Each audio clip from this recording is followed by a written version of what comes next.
Now it's time for more of Southern California's sports fishing voice. Let's talk Hookup. Get ready for more of the best fishing information and the hottest tips on improving your angling skills. Let's Talk Hookup is sponsored in part by Ford, the official truck of Let's Talk Hookup.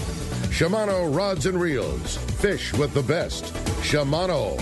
And by Rancho Leonero, where your wildest Baja dreams come true. And now, Southern California's sports fishing voice, the hosts of Let's Talk Hookup, Pete Gray, Rock Cod Rick Mexa, and Corey Sandin. And welcome back, hour number 2, Let's Talk Hookup, right here on the Let's Talk Hookup app and the mightier 1090 ESPN Radio, Southern California's sport fishing voice right here. And hello to the people in Canada.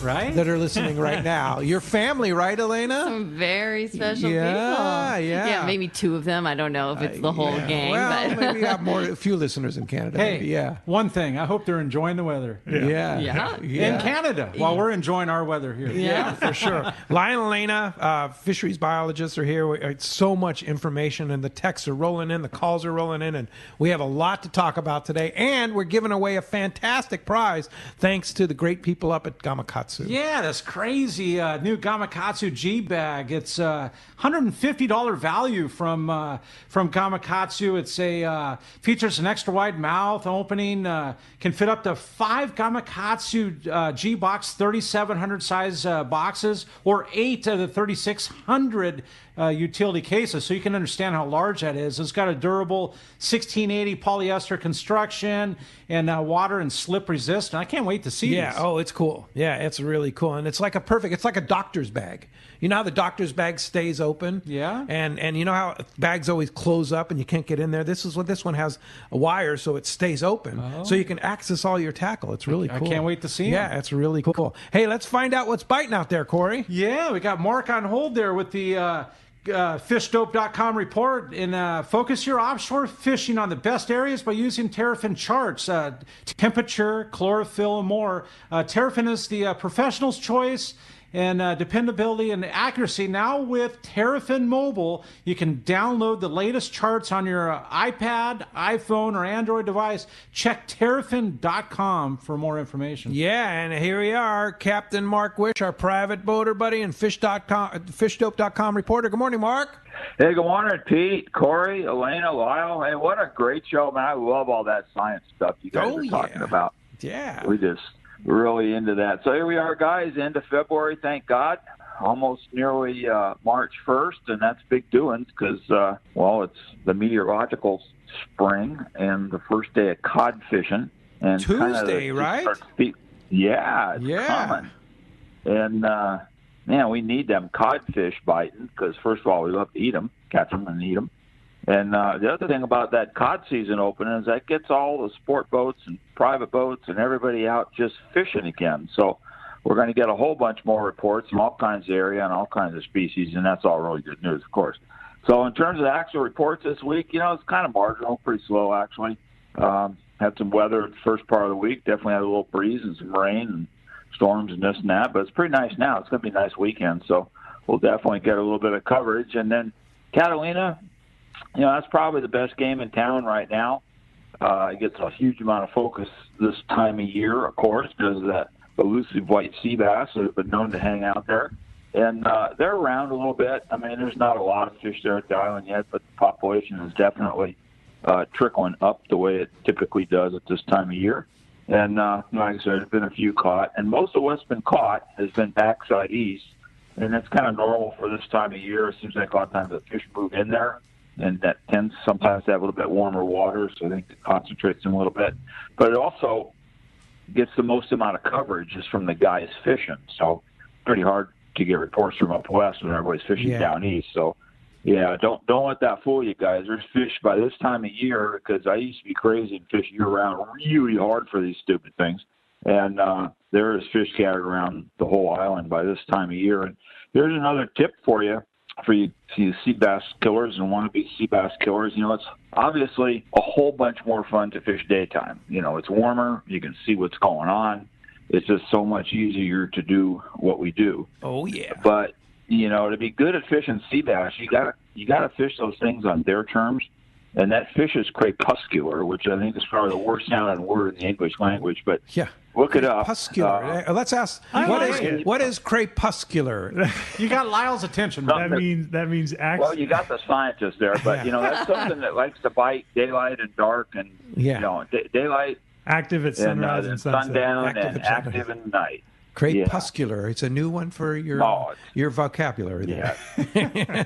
But those things are definitely nighttime biters. This time of year, you're freezing your butt off out there fishing at night, but it can be very, very productive, and sometimes they only are biting at night. So the nighttime is the right time. Don't ever forget that, guys, for fishing white sea bass. Good situation over there. It's okay. There's a little bit of bait on the front up in that isthmus area. It's been there for quite some time, enough to catch some, and there's been a little bit around the back, a couple different areas. There's Blue Cat Harbor and then just above the closure line. And haven't really heard much down east, but there's probably a little bit there for you guys looking around. But it's getting to be that time. And then this time next week, we're going to have some good codfish reports to go along with whatever else is going on. We got a decent week of weather coming up, looks like. So it's about time to go fishing, guys. Yeah, and Danny and the boys at fishdope.com have all the information for you. $20 off a new membership to fishdope.com. You use the code Hookup Now, lowercase, no space, Hookup Now. Your $20 code, it lasts an entire year when you buy a membership, and it's a great, great value. So how do we find you, Mark? Well, P, we're in Huntington Beach. We're on the corner of Bolsa Chica and Edinger by that big Chevron station. And the phone number at the store is area code 714-840-4262. And the website is PacificEdgeTackle.com. And get your gear ready, guys. It's time to go fishing. It is time to go fishing for sure. And we will talk to you next Saturday to get more reports. You got it, buddy. We'll see you. All right. Thanks, Mark. Appreciate that. While we're waiting for Marcos at Seaforth, I got to tell you about Western Outdoor News this week. Some great information. Last week they had a great spring outdoor preview with some big sea bass pictures in there. That's like spring to me, sea bass and yellowtail. That's what spring means to me. And spring is a favorite time of the year for me, for sure. I mean, there's just a lot going on. So be sure to check it out. This week's edition of Western Outdoor News, they're always loaded with the latest and greatest and what's going on up and down the California coast, for sure. And let's go ahead and jump in the phones, Corey, while we're waiting for Marcos. Yeah, let's do it. They are full. Let's talk to Hills. Hills calling from Ventura. Good morning, Hills. Welcome to Let's Talk Hookup. Thanks for joining us. Hey, good morning, guys. Good morning, Alayna and Lyall. Super happy about your work that you do, and it's so exciting. But I was going to ask you guys about halibut. About 10 years ago, there was an article I saw in the paper that they had done a stock assessment, and that it was a really high number of halibut in the area. And that they were kind of indicating that halibut aren't sedentary and that they actually migrate around. And I thought that was fascinating. And I was wondering if you guys study halibut concentrations and movement. Yeah, thanks for the questions. Halibut are super fun species to catch. Everybody loves to go out and get them. We're not doing any halibut specific studies right now. The CCFRP program that I mentioned, we do catch a handful of halibut, and we measure and tag and release those. Halibut are a pretty data limited species, but the stock assessment that you mentioned, it was done kind of in a spatially explicit way. So they assessed the stock in Central California and in Southern California. And if my memory is correct, the Central California stock showed pretty stable trends, but the Southern California stock was down quite a bit.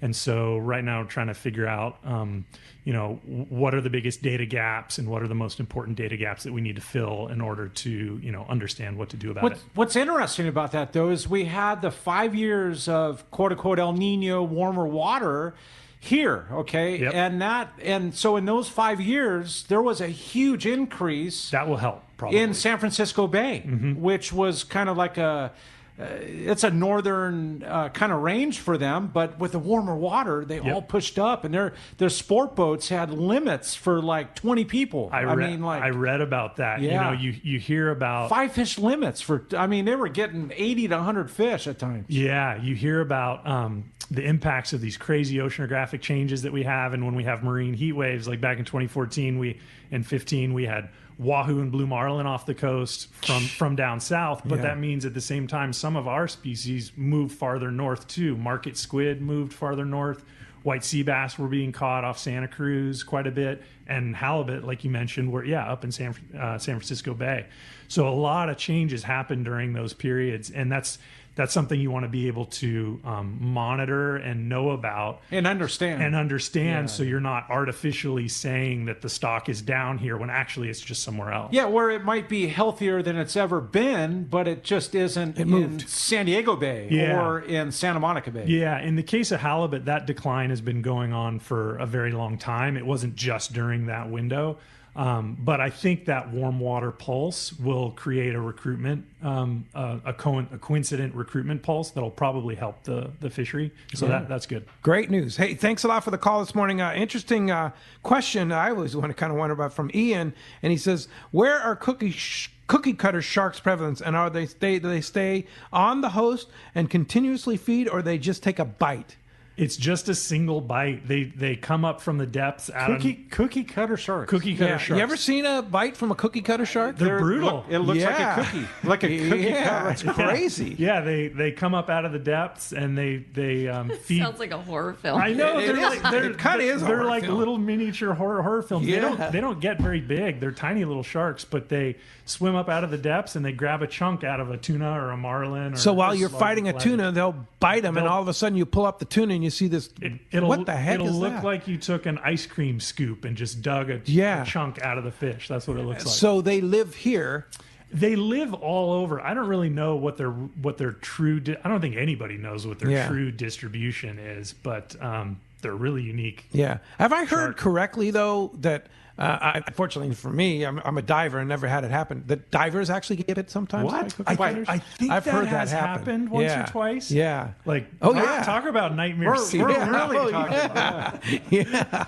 It's like, what the heck? You got me thinking now. Yeah. For sure. All right, let's go ahead and jump back in the phone. Let's do it. On that note, Pete, Benjamin calling from Carlsbad. Thanks for joining us this morning on Let's Talk Hookup, Benjamin. How you guys doing, man? Good morning. I was going to ask Lyall and Elaine if they know why Canada people say A after everything. Oh, that's a question for Alayna. Alayna. Well, it's because of the way, you guys. It's because of the way it's spelled. It's CANAD. Anyway, that's my joke for the day. Oh, wow. Okay. It's a bit early for that kind of humor, but yeah. Sorry that we're missing all these people lately. I just say emulate what you love in somebody and just keep your heart knowing that you can be a better person because of them, and they'll never be out of your heart. And also, my question, Elaine, and Lyall, is calicos grow really slow. I've always been a catch and release guy with calicos. I've been lucky to catch hundreds of them, some off of San Clemente Island, and big old 10-pounders with my friend Ty Ponder. Anyway, why do they grow slow, and what do we do about these MLPA zones maybe reopening one day? All really good questions. Yeah, both great questions. Why do species grow faster and slower than others? It's a tough question. It's just their genetics. You know, it's environment, it's food availability, it's the species, the nuances of the species and the genetics that go into it. So it's a combination of factors. But you're right, they do grow relatively slowly. So releasing them as much as we can, especially for species that are so highly sought after and caught so much, is really important, because, you know, when we tagged fish and they were released, we've had tagged fish get recaptured multiple times. We've had reports from fish recaptured 3, 4, 5 times. Calicos? Now. Yeah. So cool. So when you're releasing fish and you're telling your kid, you know, hey, we're releasing this so someone else can catch it another day, that's really true. It's legitimate. People actually do catch them another day. Yeah. It's different describe the difference between like a resident fish like a calico bass versus a pelagic fish like a yellowtail or a tuna, right? Yeah, the nearshore species tend to grow a lot slower. They have more limited home ranges. They don't move as far. They're associated with structure, whereas the pelagic fish grow faster, have much wider range of movement. Yeah, so completely different life histories. Yeah. And calico bass here, the older the bass is it better for the stock to have that older fish? Yeah, most species in general, not just for calicos but across species, the largest fish have exponentially more eggs when they spawn, and those eggs are better quality, meaning the young are better quality and they have higher survival rate. Better genetics. Better genetics. And yeah. it's probably good with the diversity too, with the older and the younger. I mean, together, right? Yep, combined. Yep, Yeah. absolutely, absolutely. Great. And I should just give one shout out to Chris Carpo, captain of the Sea Watch. Yes. Because back when we were doing our tagging trips, and Paul Fisher, captain of the Outer Limits. We had a couple of epic days, and they always like me to remind them. We had a couple thousand fish days when we were tagging calicos. Wow. So shout out to those guys for putting us on the fish back then. And, Yeah. and so Chris, on the Sea Watch, Captain Chris, you guys had a record number. Yeah, it was like 1,100 fish, I think. In one day. Yeah, in one day. Wow, that you tagged and released? And we quit early. We It was ran. almost a half day. It was almost a half day. Yeah. I mean, no one anticipates tagging that many fish. Did So you tag that many fish? We ran 1100? out of tags Wow. on that day and went home a couple hours early. Well, speaking of Sea Watch and the Outer Limits, let's head down to Seaforth Sport Fishing and talk to our buddy Marcos. Good morning, Marcos. Good morning, Marcos. Good morning, guys. I hear all 1,100 of those bass were caught on MC swim baits too. Every single one of them. Every single one. Hey, I've got you trained just like the California Sea Lions. There you go, exactly. Every single one until they ran out of swim baits and tags. Good morning, Marcos. Good morning, guys. How you doing today? Oh, very good. Very, very similar week to what we've had last few weeks here, which is pretty good winter fishing. A few days in the middle there where the weather kind of prevented us from getting out on the water. But the Sea Watch, again, back out there on those half days, seeing a little bit of bass in there, calico bass, sand bass, some sculpin. Actually caught a halibut and released a couple halibut on yesterday, So definitely sneaking into that springtime fishing. And, again, on Tuesday coming up here, the bottom fishing opens back up in California, so we're going back to a more traditional schedule there. The new Seaforth will be running those local half-day trips in morning and afternoon. So definitely check the website there for that. If you do want to get on one of those extended half days before they stop running those for the season, tomorrow is your last chance to do that. Get on the half day, go fish Mexico for some deep water rock cod fishing. Otherwise, back to that local fishing. Hopefully, we see some good local rockfish, see some more bass mixed in there, the whole shebang that we start to expect around this time of March. The Tribute on their day and a half last weekend had very good bottom fishing. Again, what you expect for that wintertime coastal trips going down there.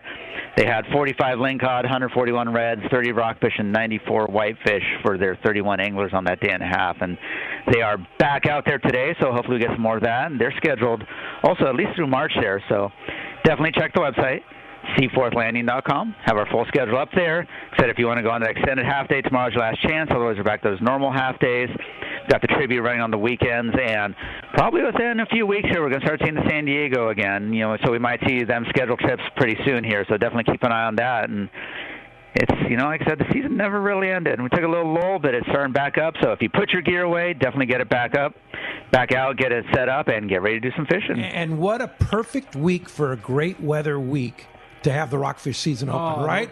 Tuesday is supposed to be like 75, 80 degrees. Wednesday is good too. Wednesday's Thursday, beautiful. Yeah. So time to get... even if it's worse, it's into like mid-60s. So still very nice weather out there.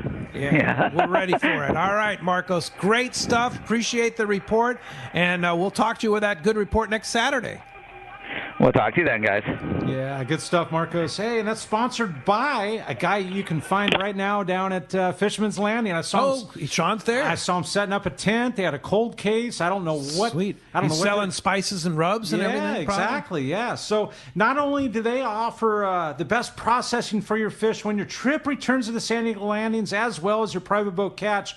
Now with Fish Prosa Market, you can purchase fresh fish, smoked, jerkied, spices, rubs, smoked cheese, and their famous tuna burgers, along with the amazing poke kit, which I told you I put on as a fish rub. Fantastic. Let me tell you, it's got the right I used the word tang. It's got the right spice on that fish rub. But you can get all of that at their Old Town location, or stop by today and see them at Fisherman's Landing Tackle Sale. Yeah, exactly. It reminds me, I'm going to go get some more poke sauce, because Lolly says I'm out of poke sauce, and she uses it for like a stir fry. It's a great mix for a stir fry. Oh man, yeah. And then the poke mix, you can throw a little of that in there. I'm telling you, they do a really good job. The new ceviche spice. They make them all themselves, and the smoking and all that stuff put into the spice. It's as good as it gets. Good stuff, for sure. All right, well, phones are packed. Let's jump into it. They want to talk to Lyall and Alayna. How about Janice? Janice calling from San Clemente. Good morning, Janice. Good morning, everyone. The questions have just been fantastic, because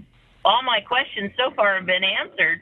But I've gone out on a couple of the tagging trips to just absolutely love it and have a ball. Are you going to do, I know you already answered that you only have them, I guess, up in the Santa Barbara and La Jolla, but are there plans to have them in between there, Oceanside, Dana Point, that area? And then my second question is, I don't know if you can answer it, but the hatchery programs are just focused on white sea bass and halibut. Are they thinking about expanding different species for the hatchery program? Great questions. Yeah. The CCFRP, the two main hubs in Southern California are San Diego and Santa Barbara, but out of San Diego, we run trips out of both Seaforth and Oceanside. I think the Oceanside trips are mostly on the Sea Star with Joe Cacciola. And he runs trips up and down the coast out of there. So if you're interested in going out on trips kind of in that more in-between zone, Oceanside would be your best bet. And, our sampling coverage is totally funding dependent. So we're trying to get more funding right now to increase our sampling coverage and maybe get some Orange County or LA trips in. But that's kind of down the road. But hopefully you can get out on one of those Oceanside trips. And then for the hatchery question, their focus is on white sea bass and halibut. I'm not aware of any other efforts or funding to expand to other species. Cool. All right. Hey, and thanks for supporting those programs, too, because they need people like you to go out, especially the lady anglers, right? Oh, my gosh. Alayna, smiling, There's been tons of women anglers on this trip. Yeah.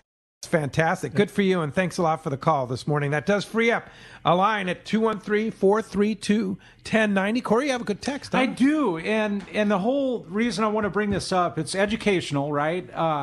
But with the rockfish season opener and the whole thing coming up, this is a great one. This is Scott from San Diego texts in, do rockfish survive if you poke the air bladder to send them back down? And this is such really good question. A really good one. It's a great question, because people have been doing it for years. Number one, what you see sticking out of their mouth isn't their air bladder. Yeah, what exactly. is that? Yeah. So there, when a fish gets brought up to the surface, they experience what's called barotrauma, which is pressure related trauma. They have a whole number of symptoms. Their eyes pop out of their head. That's called exophthalmia. They have embolisms in their eyes. They have embolisms in their gill membranes. Their swim bladder and their stomach are averted, so that's their averted esophagus. That's not you see. necessarily the bladder sticking out. That's their stomach. Yeah, exactly. So that gets averted and sticks out. They have all sorts of physiological impacts that you don't even see with the naked eye, So they go through a lot. So it's remarkable when you think about that if you descend them, they can actually survive. Recover. All of that equalizes, all of that pressure trauma equalizes, and they can actually survive. But what I've seen people do, and what Scott might be referring to, is like sometimes they take a fillet knife and poke that air out, and think about what you're doing. It's not only Scott from San Diego, but a lot of people do it. A lot of people, and so what you're doing, that fish is not going to survive. You're damaging the swim bladder. I don't know if there have been. I don't think there have been any studies that looked at post-release survival directly of punctured swim bladders. I don't even but know that's if you your could get stomach, a right? permit You're to do assuming that they're getting the swim bladder. Yeah. A lot of people are mistaking the stomach for the swim bladder, and then that's not. Yeah, exactly. Great. Yeah. So I would recommend against it. Now that descending devices are as advanced as they are and as easy to use as they are, I would just recommend using that because that's demonstrated successful. Which descending device do you like? We've tested a bunch. We tested the Sequelizer, the Rock Release, the Shelton Fish Descender. All of them work. Yeah. Every single one of them work. There's no wrong answer. People have a general preference for the Sequelizer because you can set it to 3 different depths, 50, 100, or 150 feet. Or you can get a different model that sets to even deeper, 200 or 300 feet. And it just depends on the depth that you plan on fishing. So the Sequelizer tends to be the preferred, but all of them work. Yeah, I use the Rock Lease, and it's easy and it works. Yep. You're catching a fish at 350 feet. Mm-hmm. How deep do you want to descend that fish? Ideally, 350 feet. Ideally, all the way back. All the way back. Really? Yeah, to maximize survival, you need to get them at least halfway down. At least halfway. But ideally, get them all the way to the bottom. And then there's a time issue. As quickly as possible. That's really important, too. Yes. You don't want to throw them on the deck for a while and let them sit there. And time on surface. Get them in the waters, back in the water as soon as possible. Yep. Yeah. People used to think that if you wound up the fish slowly, that would help. Just get them up as fast and back down as quickly as possible. All right. That's a good one for sure. Let's go ahead and jump back in there. We need to. There is one open line, 213-432-1090. We'll talk to Daniel. Daniel from Rancho Cucamonga. Good morning, Daniel. Good morning, guys. Hey, Daniel. I have a question. How you doing? When it comes to yellowtail, what would be the smallest size that you should throw back to give them a chance to grow and reproduce again? That's a good question. So, yellowtail are one of those species. The bag and size limit right now, it's a weird one, right? It's like 5 under, 24, I think. Yeah. And 5 over. Is it? Okay. Yeah, well, you're only allowed 5 under, I believe. Yeah. Don't take my word for it, right? I mean, always check the regs and regulations. But it's fork length, 24-inch. And a couple of them have to be over a certain amount. But you're only allowed 5 under the 24-inch limit, but you're allowed 10 fish, so you can keep 10 fish that are over the 24-inch. That's right. No, that's okay. right. Yeah. I'm impressed. Not really. I always forget that one because it's so mixed up. Yeah. So you are allowed to keep some fish that are relatively small.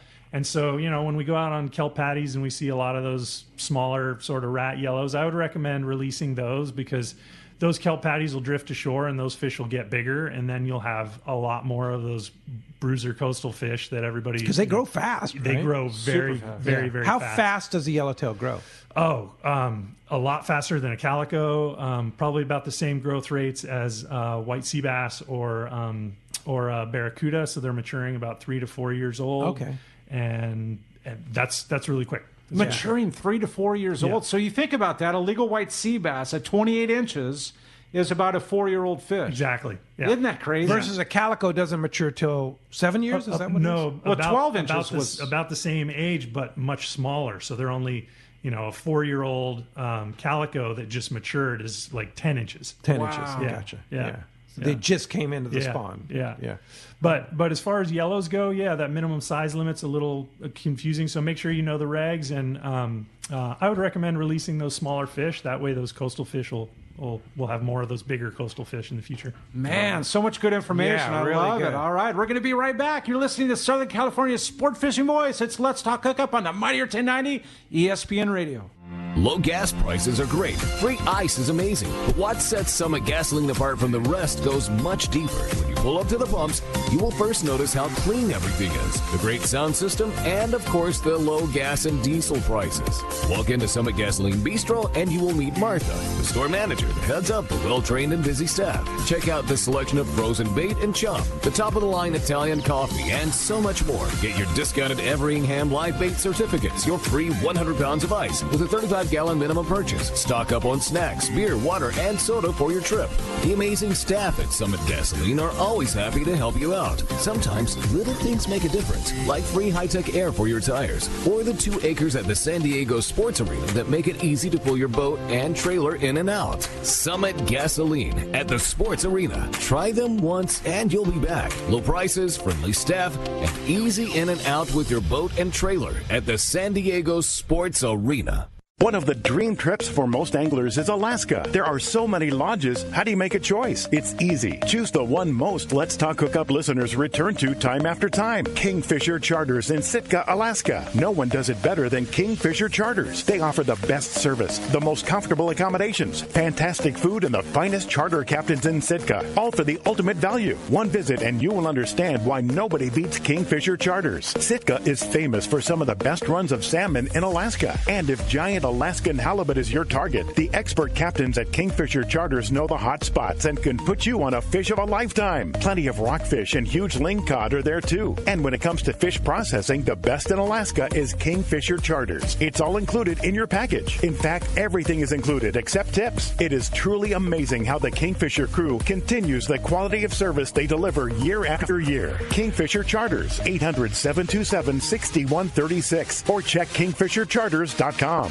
All of us at the American Angler family want to express appreciation to our regular passengers that fish with us year after year, and to the new anglers that came out this last season. We realize how precious your vacation time is, and we are truly grateful that you have chosen to spend this time with us. It's important that your experience is memorable, from the moment you call the office to the time you step off the boat. Hi, I'm Lori. Call me at the office, 619-223-5414, or check us out at AmericanAnglerSportFishing.com. Come fishing with the American Angler family and make a memory.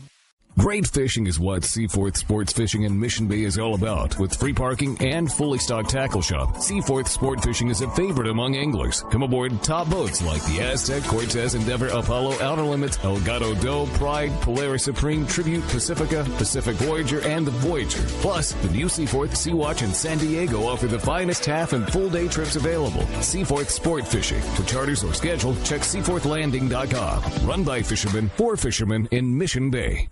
I can't wait to spend some quality time with my son fishing this year, teaching him about casting, how to choose baits, set the hook, and how to be safe on the water by always wearing a life jacket. Save the ones you love. A message from California State Parks Division of Boating and Waterways.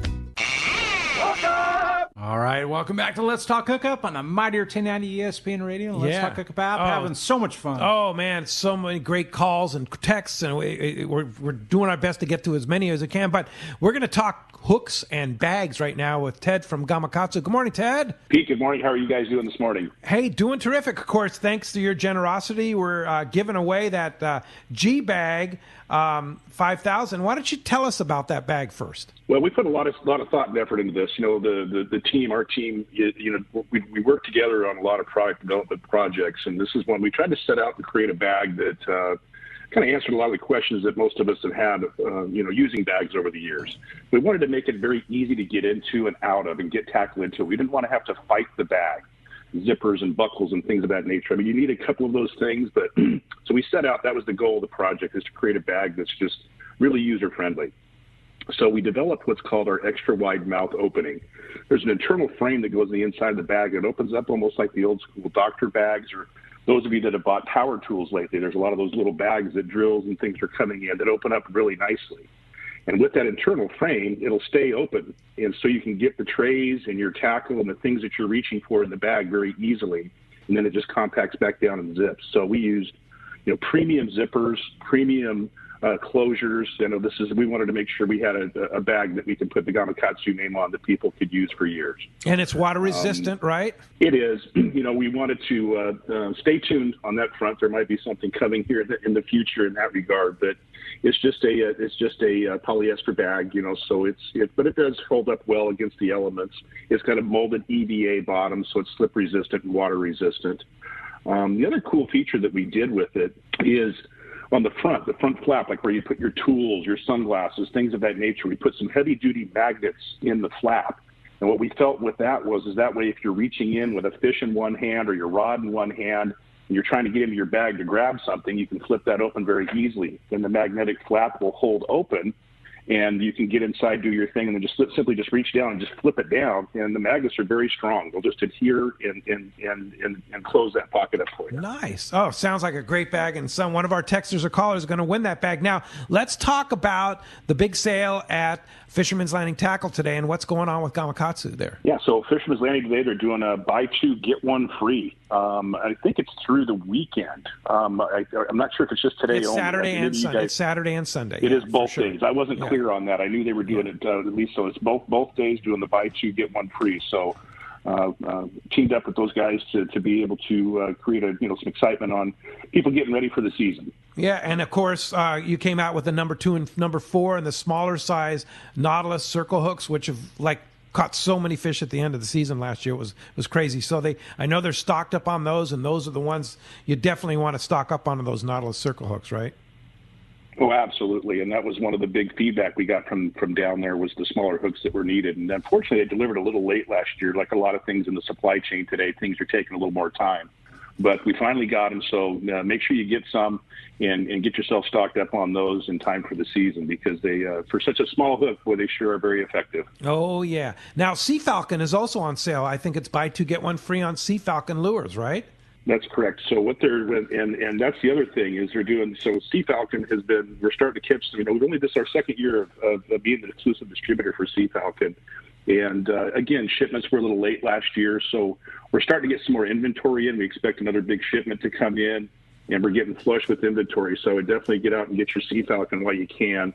It's a little bit slow in getting them to come from Japan, but we've got a new design that I'm excited about that I think most listeners will be very excited about. So I can't quite reveal that one yet. We're still in the field test aspect of that. I know you've got a few of the super secret baits. Oh, yeah. And I can tell you, I've caught fish on them, too. They're awesome. Yes. So we're excited about that. Got the colorways all figured out, the size range. Now it's just a matter of having our manufacturer make them for us. So we're anxious to get those going. Be looking for those in stores soon. All right, fantastic. Well, Ted, we sure appreciate all the support you give Let's Talk Hookup. And, of course, Gamakatsu sponsors virtually all of our Let's Talk Hookup trips on the sport boats, which we were very thankful for putting a lot of Gamakatsu hooks on those trips with us. And of course, that new bag, too, the G Bag. Now, when are we going to see that in stores, the G Bag 5000? It's available now, so it's available both on Gamakatsu.com and our retailers throughout the California region. So wherever your listeners are listening to, they are available. And so we just got the inventory in on those just here recently. All right, fantastic. Ted from Gamakatsu, sure appreciate your time, and thanks for all the support. We appreciate it. You guys have a great day. All right, you too. Man, that sale of Fisherman's, man, I can't imagine all the Gamakatsu hooks. There's a lot of them going on. Oh, my God. They're going out there. Take advantage of it. JRI jigs. Yeah, all that stuff. I think Rick's too busy to call in. I think he is. I think he is, man. Well, let's go back in the phones. Let's do it. How about Ed? Ed in Miramesa. Good morning, Ed. Welcome to the show this morning. Hey, good morning, guys. Last year I went down to Mexico and was fishing off Ensenada, and I caught a cowcod that was it weighed out a little over 25 pounds. Man, that's a big one. And what I was wondering, how can you tell the age of that fish like that? Is it like the black sea bass? And great question. Just by looking at the fish, you can't really tell the age. You have to properly age a fish, you have to dissect it, open it up, and remove the otoliths from the posterior portion of the head. And then you section the otolith, and then, like Corey was mentioning, you look at it under a microscope and you count the rings on it like you would on the rings of a tree. Wow. So how old would a fish like that be? Any idea? Oh, gosh. Cowcod mature at about 17 years old, to the best of our knowledge. And I think they probably get about 80. So, and a 25-pound fish is big. It's they get a little bit bigger, but I would say it's probably at least 50. Wow, 50 years old. Yeah. That's what makes them so susceptible to, sure, like black sea bass, right? Like Same kind of thing. Very slow to grow and age. Like a big black sea bass is 80 years old, something like that. Exactly. Right? But the black sea bass is a huge recovery story, really, for California, right? I mean, and so is cowcod. That's true. Exactly. Yeah. They're talking about opening a season on cowcod even. Mm-hmm. They're talking about that. What's really? As scientists, your thoughts on opening back up a season on cowcod or black sea bass? Tricky, because these are species that are so susceptible to even the slightest bit of overfishing. Yeah. We already know what got us here in the first place, and ratcheting, the regulations back to where we were before could be tricky. So I would say we would have to do it really thoughtfully and in a really data-driven way. Yeah. That's so interesting because the cow cod and the black sea bass, like an elk hunt. Like a tag. Like a tag. I mean, it's where you pay a good amount of money for a tag. That's what I'm saying. Back into the research. Yep. Maybe you only sell 5 tags, but it generates a ton of funding. How many people right now would line up with $1,000 bill for a black sea bass tag, where there's maybe only a dozen of them offered, right? But all that revenue is right back to the state and research, and it's a really good discussion that it's been brought up before. I don't know how far it ever got, but you guys need to come to the council and start speaking. Propose it at the council meeting. There you go. All right. Hey, thanks a lot for the call. Appreciate that, and congratulations on a nice cow cod there. Hopefully, hopefully you got him back down and he's still swimming around. Yeah. Hey, a great text from Phil in Costa Mesa. Please ask your host to comment on corvina and bonefish in the San Diego Bay. Is this a temporary thing in their minds, or is this a permanent resident? Oh, no, it's a permanent resident. Bonefish have been around for a long, long time. Where did they come from? We had a big recruitment pulse in '97 during that El Nino. And maybe they were here before '97. I think there were a handful. I can promise you they were here in the '80s. Okay, there you go. Bonefish and the corvina, they have been here for... There were also Jack Crevel in the back. Yes, there were. I remember a buddy of mine, one of my oldest fishing buddies, Todd Keller. He was a deckhand. He passed away a long time ago, but I used to fish with him when we were kids, and he had a Jack Crevel mounted on his wall that he caught by the power plant down there, and a bonefish, and that was in '94. So they were there pre El Nino for sure. Absolutely. So there's theories, of course, that they came in the bilge water of ships coming from tropical climates. Is there any truth to that at all, or could that survive in that bilge water? I know that happens with other species. It's certainly possible. Alayna, you say it could happen. Yeah, I think it's more with smaller, invertebrates like and things little like that. Crustaceans and things like that. But I don't know about fish. I'm not sure. Yeah, I'm not sure, but I do know in '97 we had a big recruitment pulse, and ever since then the population has just gone gangbusters, and now we actually have a really healthy population of bonefish in San Diego Bay. There is. I've seen them in Mission Bay. I've seen them in Newport Bay. So they're around. But think about what you're saying. They're in the bays. So that's actually the warmest water that can be found when this time of the year, right? Yep. So they barely make that survival temperature and being in the back of the bay. There's a population of green sea turtles that live permanently in the back of San Diego Bay. I mean, there's a lot of neat things in the ecosystem of this natural bay here. It's pretty cool. There really are. And the corvina too, people shore fish all around the bay now and target them, and they're here to stay. It's a neat fishery. Yeah. It is. There was a theory or a thought that when they turned off the power plant back down there and the warm water went away, that these fish would disappear, and that hasn't happened, has it? And the green turtles haven't disappeared either. No, they haven't. Correct. So they're permanent residents. Yeah, they are. Go catch them. And that power plant shut down, I want to say, like 15 years, like Ish. 12, over 12 years ago. Yeah. Been a while. So it has. Yeah. It's pretty neat. Yeah, because the water gets pretty cold back there. It does. It gets chilly, but it's warm enough in the shallows that they survive. That they're okay. Yeah, it's kind of neat. All right. Well, let's jump back on the phones. How about Lance? Lance calling from Vista. Good morning. Welcome to Let's Talk Hookup, Lance. Hey, guys. Thanks for always putting together a good show, and thanks for the biologists for sharing their knowledge. We all appreciate it. One of my questions actually just got answered when you mentioned to do your study on aging fish and learning about fish. You dissect them and you take that little marble out of their back of their head, I guess. But that's kind of, and then I had another question that I'll get to after that. But we were out at the 43 a couple years ago, looking for tuna, and we saw a bunch of birds working. And so we rushed up there only to find the surface of the water just covered with gorgeous big reds and salmon groupers, and then we noticed a research vessel was obviously harvesting these fish and doing their thing.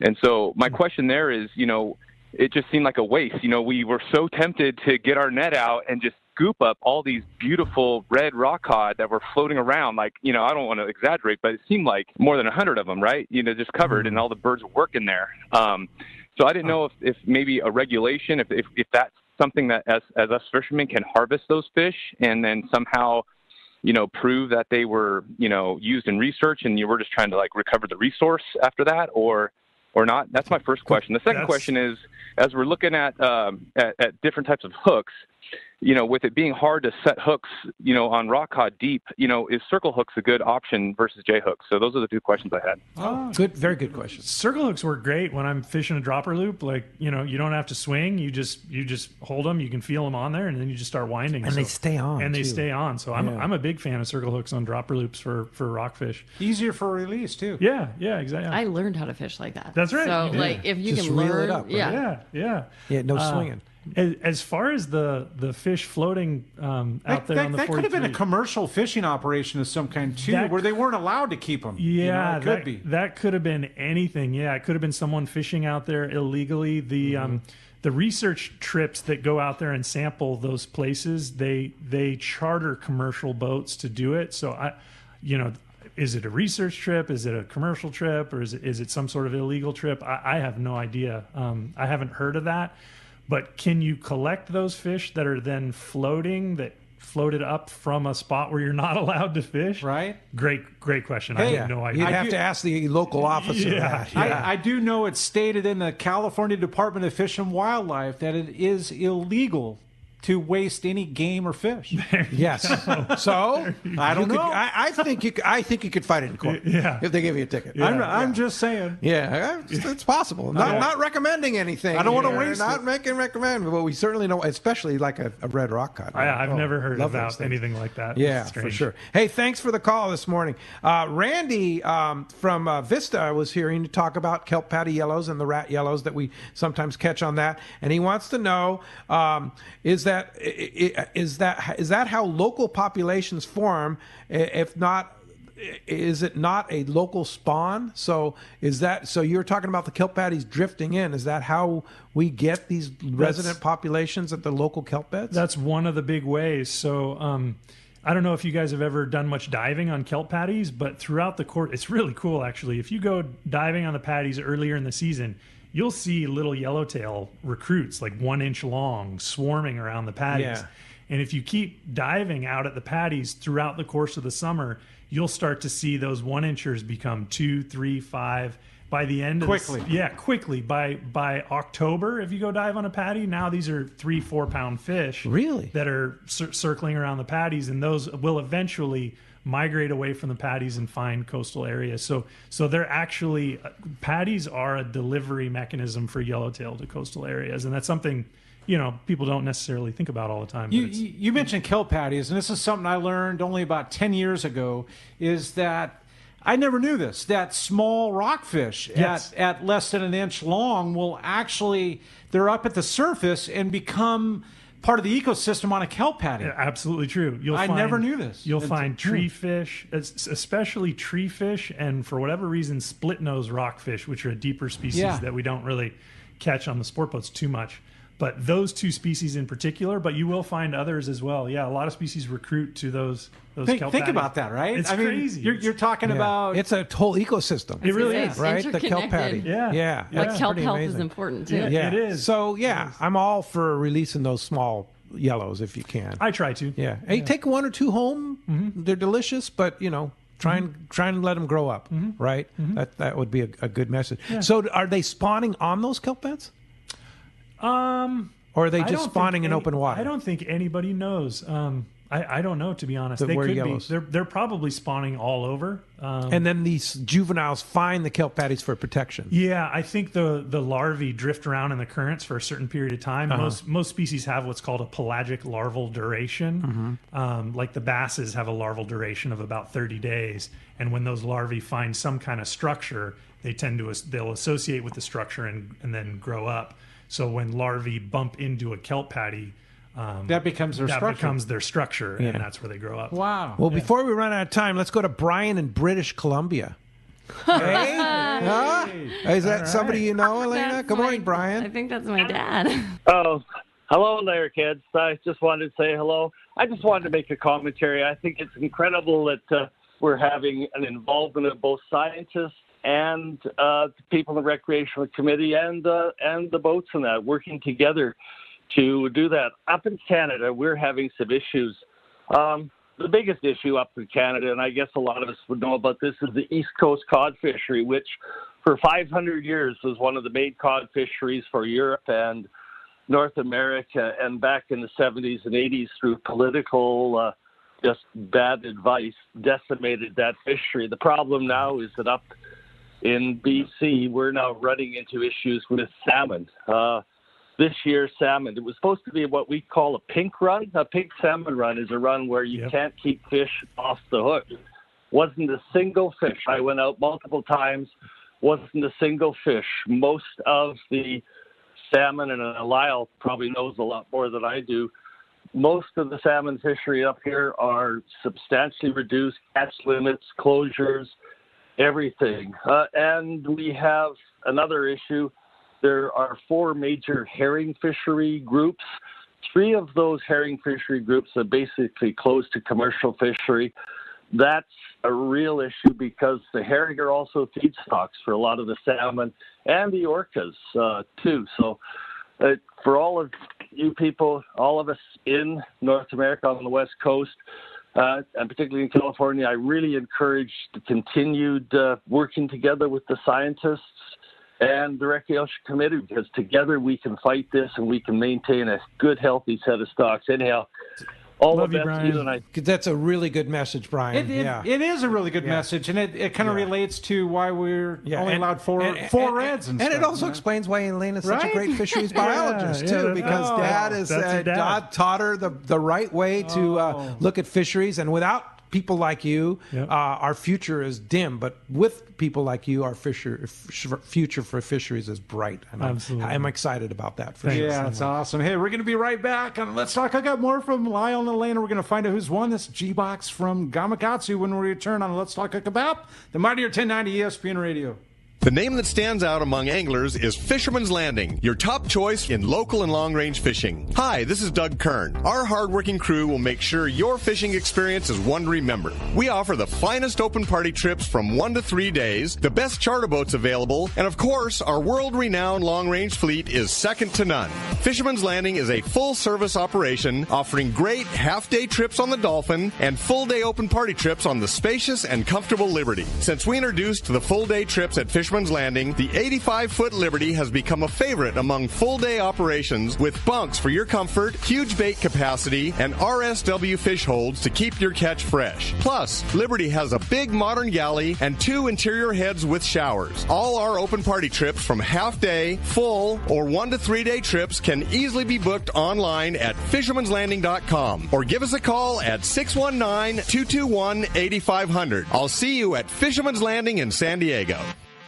When it comes to fishing rods for saltwater, there's just one name you need to know, CalStar. Take, for example, the Graphiter series. It's a true graphite and fiberglass composite rod, the finest it's ever been built. And for anglers seeking traditional performance, durability, and quality at an affordable price, the CalStar West Coast series of rods and blanks are the ones for you. Their master craftsmen bring decades of rod building experience to every rod they make. So if you want your fishing rods to be truly state-of-the-art, I always recommend CalStar at fine tackle stores everywhere. This is Captain Dwayne Diego, Pinnacle Sport Fishing. Visual signs are one of our most important aspects to our charter fishing business. It's the reason myself and all of our crew all wear Costa sunglasses. With advanced polarization technology, Costa is designed to help cut through the sun's glare while providing enhanced color and comfort to help you see more fish. Costa was founded over 35 years ago by a group of fishermen wanting high-performance lenses for every fishing application. Costa has a West Coast style frame and lens for your pursuit. Check them out at costasunglasses.com.